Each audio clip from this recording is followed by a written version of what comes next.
If wisdom were only a lantern of facts, the cleverest among us would be the saints. Yet we have all met people who know much and love little, and we sense at once that their knowledge sits in the mind like a cold moon, bright but without warmth. Real wisdom is not a warehouse of information, it is a hearth. It does not merely illuminate objects, it kindles the soul until what is seen is also cherished, and what is cherished is offered back to God and neighbor. The mind, left to itself, becomes a miser clutching coins of trivia, but when charity enters, those coins melt into gold leaf for adorning the temple. If knowledge tells us what a star is made of, wisdom asks why it sings and to whom its song belongs. The pursuit of wisdom, then, is not a flight from reason, but a pilgrimage of reason toward love. Knowledge set aflame with charity. I have often thought that the world tempts us to treat reality as a museum, and ourselves as docents. We point, we explain, we pass on. Nothing is required but accuracy and a pleasant voice. But God did not make a museum. He made a country, and He intends us to live there.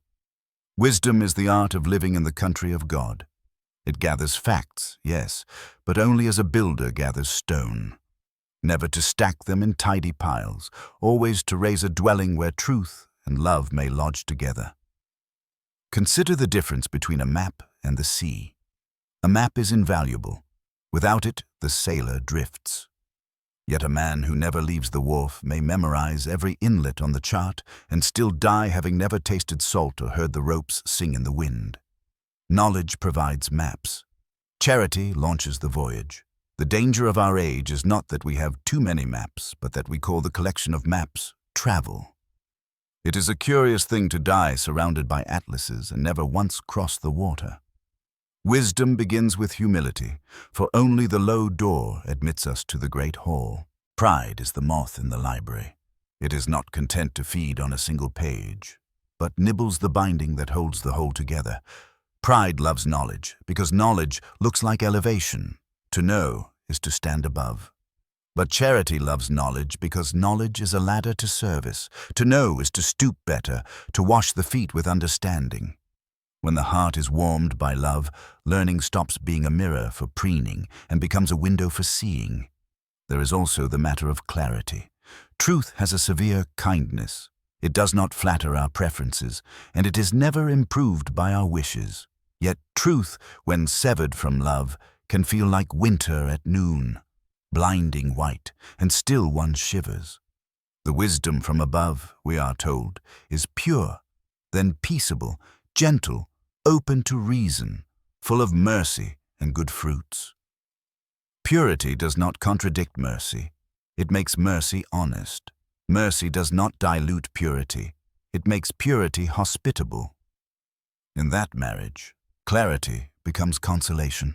It tells the sinner what is wrong, not to condemn him to the cold, but to invite him to the fire.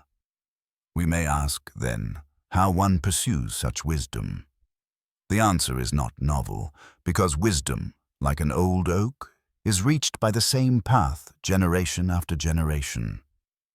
First, one must sit under Scripture. The Word of God is not a set of riddles for the clever, but a lamp for the pilgrim. Imagine entering a cathedral at dawn.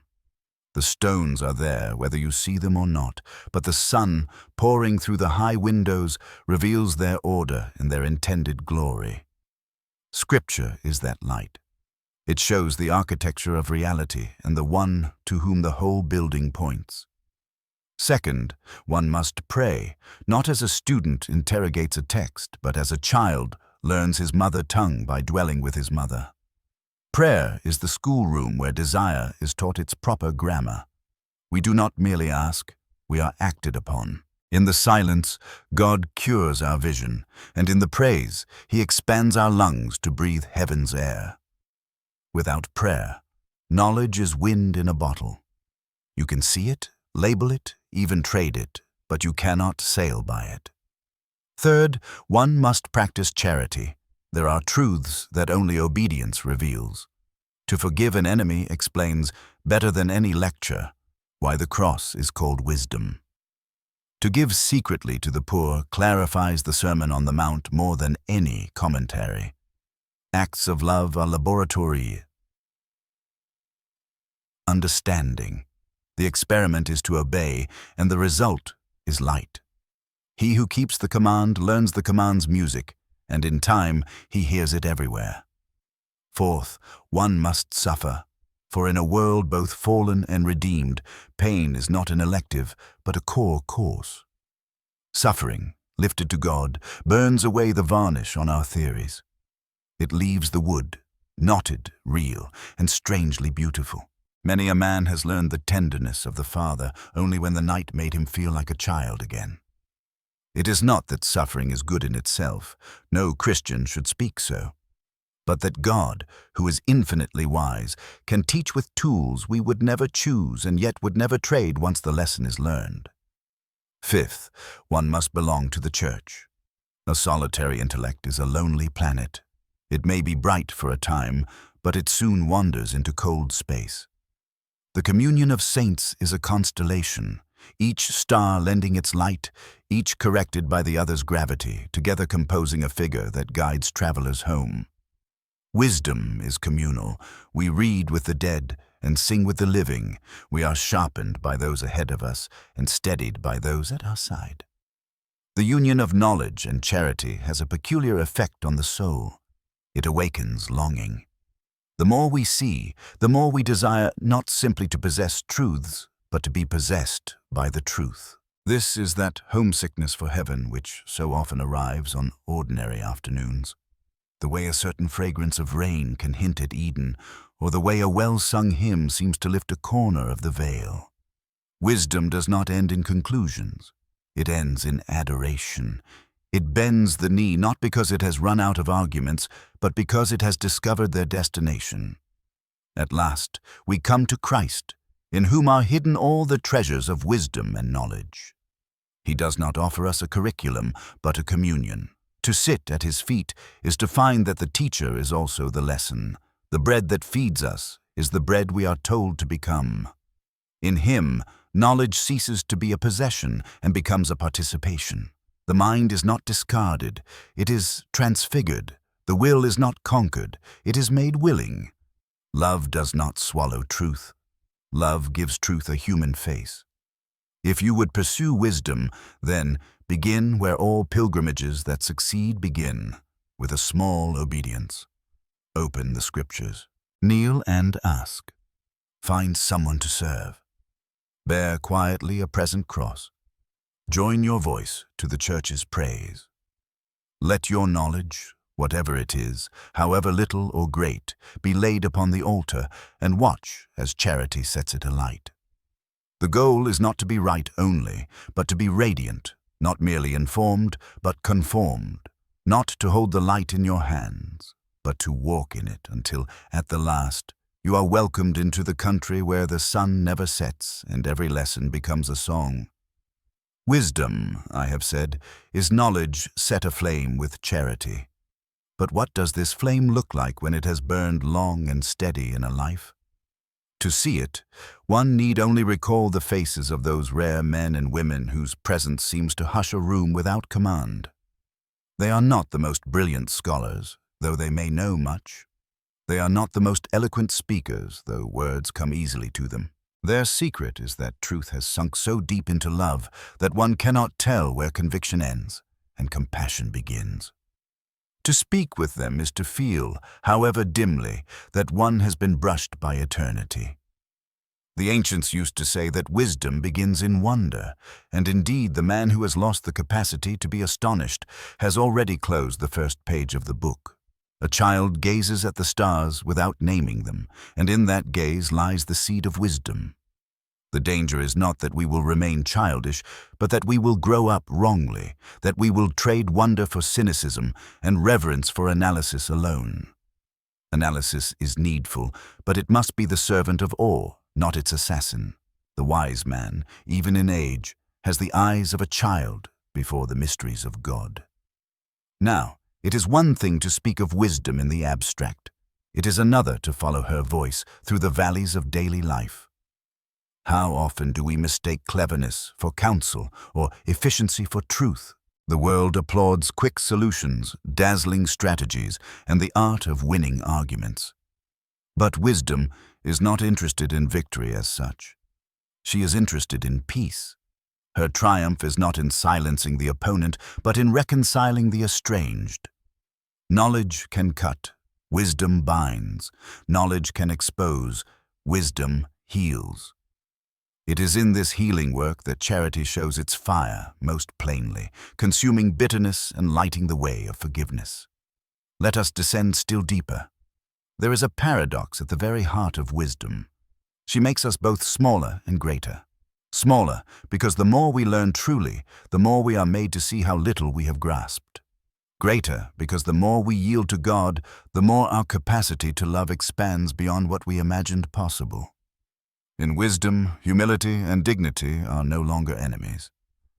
They are companions. The Christian who has drunk most deeply of wisdom is never puffed up, but he carries within him a quiet majesty, the dignity of one who knows he is a child of God. It would be a mistake to suppose that wisdom is a garment we put on once and for all. It is more like a vineyard, which must be pruned, tended, and harvested in season. There will be times of drought when nothing seems to grow. There will be winters when all looks dead. Yet the vine dresser knows better. The roots, hidden and silent, are at work. So too the Spirit waters our souls, even when our intellect seems dry and our prayers barren. Wisdom is not measured by perpetual illumination, but by steady faithfulness, trusting the gardener even when the field looks empty. The final test of wisdom, however, is this: does it lead us home? Knowledge, for all its beauty, can become a labyrinth in which the mind wanders endlessly, taking delight in its own clever corridors. Wisdom is the thread that leads us out, not away from truth, but into its heart, which is the love of God. At the end of the pilgrimage, when all earthly books are closed and all earthly lectures ended, the wise shall not boast of what they know. They shall bow, and their very silence will be praise, because their knowledge has become communion. And here lies the greatest wonder, that God himself desires to share his wisdom with us, not as information, but as friendship. "No longer do I call you servants," said Christ, "but friends." To be God's friend, that is the crown of wisdom, the marriage of mind and heart, the union of truth and love. It is what we were made for, and it is what every true pursuit of wisdom must finally become. So, dear friends, let us seek wisdom not as collectors of curiosities, but as pilgrims who long for the city of God. Let our knowledge be tinder and charity the spark, until our lives burn with that clear flame which guides others through the night. And when at last we arrive at dawn, we shall discover that wisdom himself was walking with us all along. If wisdom is indeed a flame lit by charity, then it cannot be hoarded. A lamp is not made to be hidden under a bowl. It is designed to cast its glow outward, to guide those who stumble and to comfort those who fear. The truly wise man does not measure his progress by how much he has amassed for himself, but by how freely his light has spread to others. In fact, we may almost say that wisdom becomes real only when it is shared. For love, which is the fire that gives wisdom its warmth, is by its very nature self-diffusive. It longs to go out of itself, to illuminate, to give, to bless. Consider how Christ himself taught. He was, if any man ever was, the embodiment of divine wisdom. Yet he never used his wisdom to impress, nor to build a reputation among the learned. Instead, he spoke in parables, in the language of fishermen, farmers, and children. His wisdom stooped to the level of his hearers, not because it was lessened in stooping, but because its greatness was proved by its accessibility. This is the pattern we must follow. The higher wisdom lifts us, the lower we must be willing to bend, that others may taste what we have received. We must beware, too, of the counterfeit of wisdom, that clever posturing which delights in appearing profound, but has no fire of charity within it. It is possible to speak many dazzling words and yet leave a listener colder than before. It is possible to answer every riddle, but to fail in the simplest act of kindness. The measure of true wisdom is not the applause of men, but the fragrance of Christ left behind when we depart. Does our speech heal, or does it harden? Do our insights open the window to heaven, or do they shut the soul into the prison of self? These are the questions by which wisdom may be tested. Let us remember also that wisdom is not an end in itself. It is not a jewel to be admired in the cabinet of the mind. It is a road, and the road leads to God. When we find ourselves satisfied with wisdom as a possession, we have already veered from the path. But when wisdom leads us to worship, when it presses us down upon our knees in love and reverence, then we are walking rightly. For the true flame of wisdom does not call attention to itself. Like a candle before the dawn, it exists only to guide us to the rising of the greater light. And what of our failures, our stumblings along the way? For who among us has not mistaken knowledge for wisdom, or wielded truth without love, or spoken with sharpness when gentleness was required? Here is the great mercy. God is not ashamed to teach us again. He is the patient tutor of the soul. Every failure becomes a lesson, every wound a page in the book of wisdom, if only we will let him write upon it. The pursuit of wisdom, then, is not a straight ascent, but a winding pilgrimage, full of missteps, yet always under the guidance of the shepherd who calls us forward. At last, when the long pursuit is ended, wisdom shall not appear to us as an abstract concept or a lofty philosophy, but as a face, the face of Christ himself. For all along, it was he who was teaching, he who was guiding, he who was shaping knowledge into love. And when we look upon him at last, we shall see that every spark of wisdom in our lives was but a reflection of his eternal flame. Then the pursuit will be over, and the possession will begin, not of ideas, but of God. There is a strange irony about wisdom. The closer one draws to it, the more one discovers that it does not inflate but empties.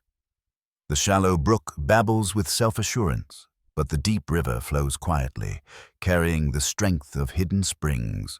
The man who has seen the face of wisdom walks gently, for he knows he is treading holy ground everywhere. This quietness is not indifference, but reverence. The hush of one who knows that every human soul he meets is fashioned in the image of God, and thus belongs to a realm more eternal than the stars. It follows that wisdom teaches us to treat all things sacramentally. By this I mean that it opens our eyes to the hidden depth within the ordinary. The wise man sees not merely bread, but a gift from the giver, not merely work, but an altar of offering. Not merely suffering, but the chiseling of the master's hand. Knowledge catalogues, wisdom consecrates. Knowledge dissects, wisdom adores. The difference is vast, for while knowledge makes us lords of matter, wisdom makes us stewards of mysteries. The pursuit of wisdom, therefore, requires a certain courage. It is far easier to be clever than to be holy. Cleverness demands only skill. Holiness demands surrender. Cleverness thrives on applause. Holiness thrives on the secret approval of God. If we would be wise, we must be willing to appear foolish in the world's eyes, for the wisdom of God has always been folly to men. The cross remains the supreme lesson, an instrument of shame, revealed as the throne of glory. To cling to that paradox is to learn wisdom at its deepest spring. And yet, how gentle is this wisdom when it enters a life. It does not bludgeon, but beckons. It does not coerce, but convinces. Think of sunlight pouring through a dusty window. It illumines what was already there, and yet makes everything appear new. So does wisdom work upon the soul. What was once drudgery becomes devotion.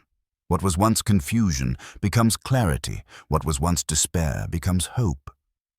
When charity kindles knowledge, the whole world becomes transparent with meaning. The final word is longing. Wisdom does not end in satisfaction, but in desire sharpened and purified. The man who has tasted true wisdom does not say, "I know enough," but rather, "I long to know him more." It is like the ache of homesickness that deepens, not diminishes, as one sees more signs of the homeland. Every glimpse of truth, every act of love, every flash of beauty is a herald of that country where wisdom himself dwells, unshadowed, unbroken, unceasing. And when we arrive there, we shall not clutch our books or boast of our discoveries. We shall lay them down like flowers at the feet of Christ, and we shall find, to our everlasting joy, that the pursuit has become possession. Knowledge will vanish, as Paul said, but love will remain. And wisdom, true wisdom, will be nothing other than eternal communion with the one who is truth, goodness, and beauty himself. Wisdom, once aflame with charity, cannot help but reshape how we see the passage of our lives. Youth often mistakes cleverness for maturity. Age, at times, mistakes memory for insight.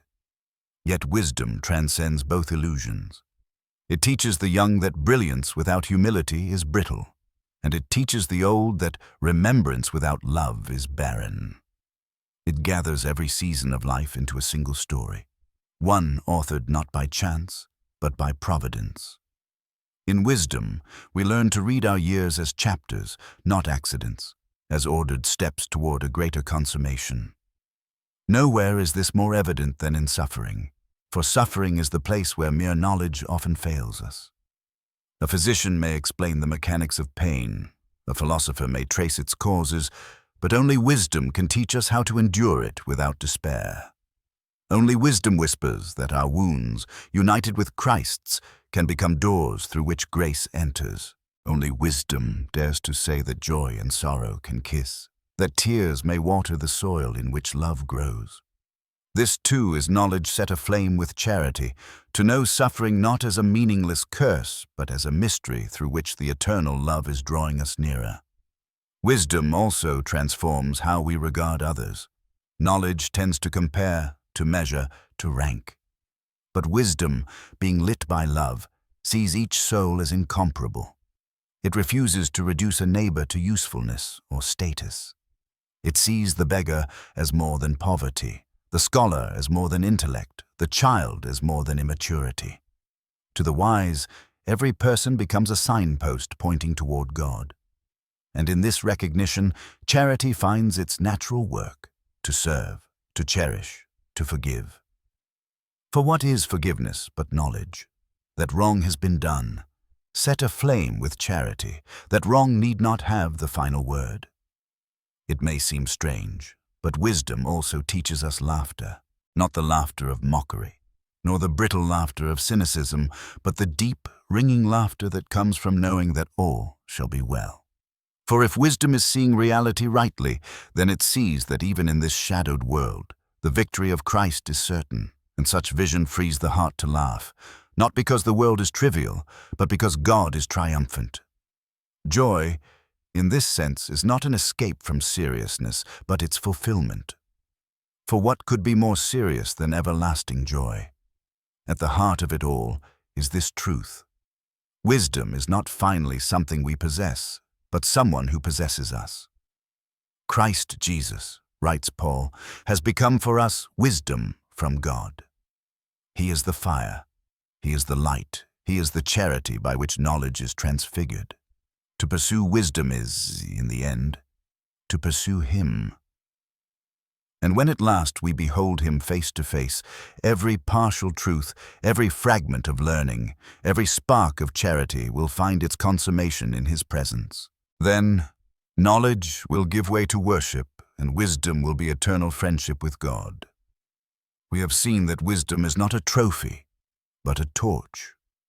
It is not to be placed upon a shelf as a relic, but to be carried through the winding paths of life, so that its flame may give light to all who walk beside us.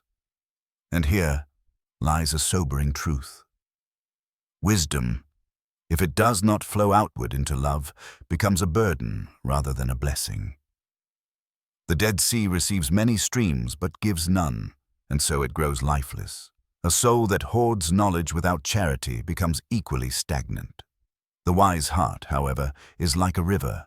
It drinks deeply of the springs of truth and then pours itself out, making the land around it fertile. The pursuit of wisdom is, therefore, inseparable from discipleship.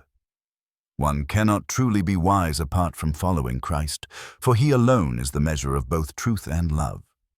When he stooped to wash the feet of his disciples, he embodied the secret of wisdom in one humble gesture. Knowledge might have told him who was worthy and who was not, but love compelled him to kneel before them all, even the betrayer. Here we see wisdom's crown, not the accumulation of insight, but the surrender of self in service. What then of those who feel themselves simple, unlearned, perhaps even slow of mind? Shall they despair of ever finding wisdom? By no means. For wisdom does not consist in the breadth of one's library, but in the posture of one's heart. A child who prays with sincerity may grasp more of eternal truth than a philosopher who scorns love. The kingdom of heaven, after all, belongs to such as these. And in God's economy, the meek often become the teachers of the mighty. The saints, many of whom never wrote a book or delivered a lecture, shine as the truest exemplars of wisdom because their lives were consumed with love. It is also worth noting that wisdom is patient. She does not rush. Knowledge can be impatient, eager to grasp and classify at once. But wisdom walks at the pace of eternity. She knows that God is never hurried, and that truth, when joined with love, ripens like fruit in its season. We err when we demand quick answers to the deepest mysteries. We err when we grow restless at the silence of God. The wise soul learns to wait, not with resignation but with trust, knowing that what is hidden now will one day be revealed. Indeed, wisdom teaches us to live in the already and the not yet. Already, Christ has conquered death. Not yet do we see the full fruits of that victory. Already, we taste the sweetness of forgiveness. Not yet do we dwell in the land where sin is no more. To live wisely is to live in this tension with our eyes lifted to the hills, knowing that the journey is unfinished, yet every step is under the care of Him who is both the beginning and the end. And so, beloved, the pursuit of wisdom is nothing less than the pursuit of God Himself, known in Christ and poured into our hearts by the Spirit. Knowledge without love will wither, but knowledge aflame with charity will guide us home. The wise man, in the end, is not the one who knows the most, but the one who loves. If wisdom is truly knowledge set aflame with charity, then it is also the schoolmaster of hope. For wisdom does not merely dwell upon what is, but gazes toward what shall be. Knowledge alone can be coldly factual, confining us to the prison of present circumstance. It tells us what is measurable, calculable, demonstrable. But wisdom, breathing with the fire of love, sees further. It recognizes that what we behold is but a seed, and that every seed, if buried in God, carries a future we cannot yet imagine. Thus, wisdom whispers to the weary, "This pain is not the whole story. This sorrow is not the last word." The author is still writing. In this sense, wisdom guards us against despair, for despair is knowledge without charity, facts interpreted in the absence of love. It is the mind tallying wounds without remembering the healer. But the flame of charity transfigures even bleak knowledge into expectation. The cross becomes not the end of the tale, but the turning of the page. Wisdom keeps alive the pilgrim's song, even when the valley is dark, because it knows that dawn is already promised. There is another aspect, one we dare not overlook. Wisdom sanctifies desire. Our longings are powerful currents, and left unguided, they can run us aground. Mere knowledge of desire can diagnose its intensity, describe its psychology, even predict its movements. But only wisdom, infused with love, can direct it heavenward. When charity sets desire alight, it ceases to be a grasping hunger and becomes a holy thirst. The wise heart learns to interpret its own ache as a summons from above, to hear in every yearning the echo of the eternal banquet for which we were made. Notice also how wisdom reconciles seeming opposites. Knowledge tends to divide, to categorize, to mark boundaries. Wisdom unites. It shows us how truth and mercy, justice and grace, majesty and meekness all find their harmony in God. The mind without wisdom sees only contradictions. The wise heart sees paradox as the very language of heaven. For what greater paradox could there be than that the infinite God became an infant, or that life came through death, or that victory was won through surrender? Wisdom alone, glowing with charity, can receive these mysteries not as puzzles to be solved, but as treasures to be adored. Finally, wisdom draws the soul into worship, for when knowledge and love join hands, they lead us not to pride but to praise. The wise man does not boast in what he knows. He marvels at what he beholds. He bows low, not because he has been humiliated, but because he has glimpsed glory too great to bear standing. His knowledge becomes song. His reasoning becomes reverence. His life becomes an altar. And in that surrender, wisdom is perfected. So the pursuit of wisdom is, in truth, a pilgrimage into God Himself, beginning with wonder, walking by charity, enduring through hope, and ending in glory. It is the journey from cold light to living flame, from mere knowledge to the embrace of love eternal. And when at last the pilgrim lays down his staff at the gates of the heavenly country, he will find not that his pursuit has ended, but that it has only just begun, in the everlasting wisdom of God, shining brighter than the sun and yet gentle as a child's smile. And so, dear friends, we have journeyed together through many turns and valleys of thought, tracing how knowledge, when joined to charity, blossoms into wisdom. Perhaps you have sensed, as I often have, that wisdom is not a possession we can pocket, nor a degree to be conferred, but a light we are invited to walk in. It is a flame lit from the heart of God Himself, given to guide our minds, to warm our affections, and to lead our steps along the narrow road home. In truth, wisdom is less something we grasp and more someone who grasps us. For Christ is not merely a dispenser of truths. He is wisdom incarnate, the very word by whom all things were made. To pursue wisdom is to pursue Him. To love wisdom is to yield to His love. And when at last we stand in His presence, we shall find that every genuine discovery, every act of learning kindled by charity, was but a rehearsal for that great unveiling, when the true light will make all lesser lights pale by comparison. Consider how wisdom reshapes even our smallest moments. The way we speak to a neighbor, the way we bear with irritation, the way we choose honesty over comfort, all these become classrooms in which wisdom teaches us to live as children of the kingdom. 1,000 quiet obediences, hidden from the world, may do more to make us wise than 1,000 lectures. For wisdom is never divorced from life. It grows precisely where knowledge meets love and takes root in action. And this wisdom makes us pilgrims of longing. The more we walk in its light, the more we feel that this world, for all its beauty, is not yet home. The fragrance of a flower, the laughter of a child, the stillness of evening, all awaken a homesickness, a sense that we are only tasting appetizers of a banquet still to come. Wisdom does not dull that ache. It sharpens it, reminding us that every true desire is a compass pointing to God. But let us not imagine wisdom to be a solitary prize. It is given so that we might share it. A flame burns brightest when it lights other flames. If you have tasted even a glimmer of this wisdom, do not hoard it.